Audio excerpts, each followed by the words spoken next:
चलो बच्चों एक क्वेश्चन सॉल्व करते हैं।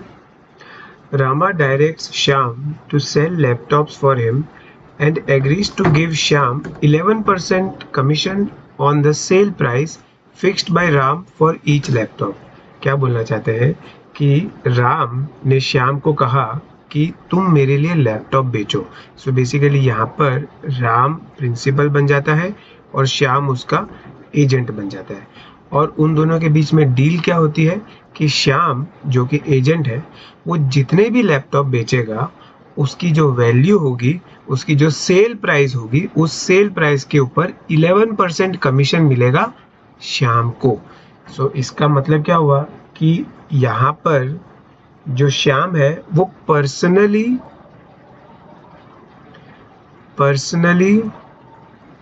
Interested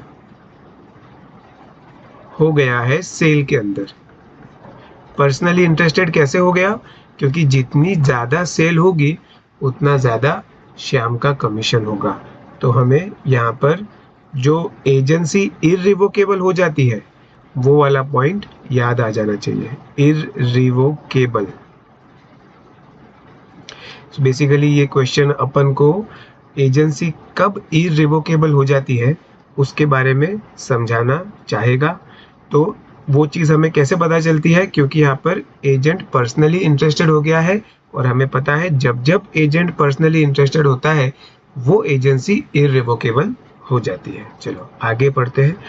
as government of India put restrictions on import of laptops, Rama thought that the prices of laptop might go up in near future and he revokes Shyam's authority for any further sale.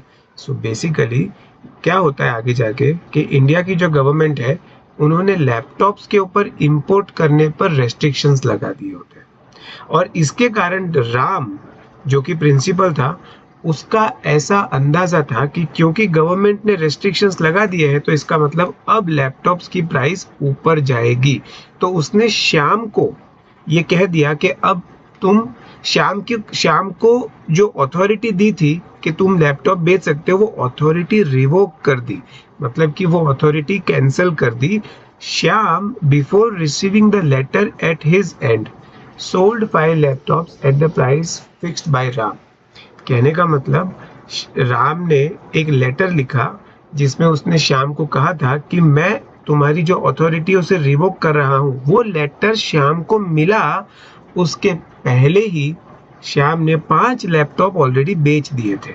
कौन सी price पे बेचे थे? जो price Ram ने fix करी थी उस price पे बेच दिए थे। तो पर्टिकुलर ये before receiving the letter at his end ये वाली बात सुन के हमें क्या याद आना चाहिए? इफेक्ट्स ऑफ टर्मिनेशन वाला पॉइंट अपन को याद आना चाहिए, जिसमें ऐसा लिखा है कि जब तक एजेंट को पता नहीं चल जाए, नोन टू हिम, अगर प्रिंसिपल एजेंट की अथॉरिटी रिवोक कर रहा है तो वो रिवोकेशन तब तक वैलिड नहीं माना जाएगा जब तक एजेंट को इस चीज के बारे में पता ना चल जाए। ऐसा कहाँ दिया है? इफेक्ट्स ऑफ टर्मिनेशन वाले सेक्शन में दिया है। आगे क्या लिखा है? Shyam asked for 11% commission on the sale of 5 laptops for 1 lakh each. तो श्याम अब अपना 11% कमीशन मांग रहा है।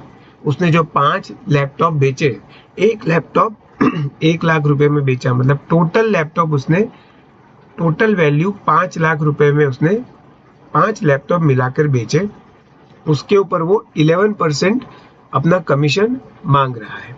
ठीक है। Explain under the provisions of the Indian Contract Act 1872 whether the sale of laptops after revoking Shyam's authority is binding on Ram। तो हमें इसमें यह बताना है कि श्याम ने जो लैपटॉप बेचे हैं क्या वो लैपटॉप के ऊपर कमीशन मिलना चाहिए श्याम को? राम को क्या वो कमीशन देना पड़ेगा? क्या राम अब बाइंडिंग है वो कमीशन देने के लिए? इस चीज का जवाब हमें देना है। तो चलो हम आंसर को एक बार स्टडी करते हैं। सबसे पहले हम सेक्शन 202 कोट करेंगे। सेक्शन 202 किस चीज का सेक्शन है? इररिवोकेबल एजेंसी का वो सेक्शन है। इररिवोकेबल एजेंसी, इसको याद करने के लिए हमने वर्ड क्या सोचा था? इंसेन। बेसिकली हमने ऐसा लॉजिक बताया था कि अगर एजेंट पर्सनली इंटरेस्टेड है तो कोई इंसेन ही होगा जो उस एजेंसी को रिवोक करने की कोशिश करेगा। तो इंसेन वर्ड है। अगर हम उसको उससे इंसेन वर्ड से अगर अपन को सेक्शन नंबर निकालना हो तो अपन कैसे निकालेंगे? n से 2 आ जाएगा, s से 0 आ जाएगा एंड अगेन n से 2। सो सेक्शन 202 अपना बनेगा। उसमें क्या लिखा है? If the agent is personally interested then the agency becomes irrevocable. ये वाली बात हमें बतानी है। फिर उसके बाद में हमें इसमें जो सेक्शन कोड करना है वो है सेक्शन 208। सेक्शन 208 में क्या दिया हुआ है? इफेक्ट्स ऑफ टर्मिनेशन इस सेक्शन का हेडिंग है, जिसमें क्या दिया है? Termination does not take effect unless it becomes known to the agent.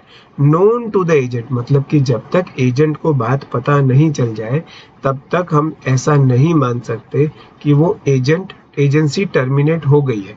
जैसे कि अपने केस में जो राम था उसने लेटर तो लिख दिया था, पर वो लेटर श्याम को मिला बिफोर रिसीविंग द लेटर, मतलब श्याम को वो लेटर मिला उसके पहले ही उसने 5 लैपटॉप बेच दिए थे।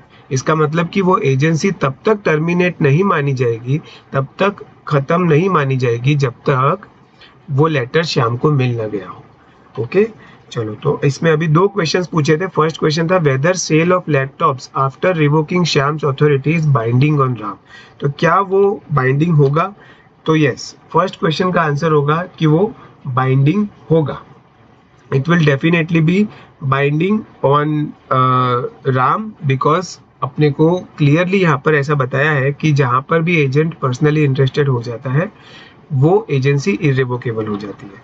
सेकेंड क्वेश्चन वैसा पूछा है whether Shyam will be able to recover his commission from Ram, if yes what will be the amount of such commission. So obviously जो सेल करी है श्याम ने उस सेल के अगेंस्ट उसको कमीशन भी मिलना चाहिए। तो यहाँ पर एक मिस्टेक हो गई है, यहाँ पे मैंने 5% लिख दिया है जबकि कमीशन का स्ट्रक्चर है 11%। सो बेसिकली कितना कमीशन उसको मिलेगा? कमीशन का अमाउंट होगा 5 लैपटॉप बेचे, एक लैपटॉप 1 लाख रुपए का था, उसके ऊपर 11% मतलब 55,000 रुपीज का उसका कमीशन बनेगा। इसका जो स्टैंडर्ड आंसर है उसमें भी ये सेम मिस्टेक हो रखी है, 25,000 मैंने लिख के रखा है, पर आप लोग उसको 55,000 कंसिडर करिएगा because that is a mistake in considering the percentage. इसका स्टैंडर्ड आंसर भी व्हाट्सएप पे ग्रुप पे डाल दिया गया है।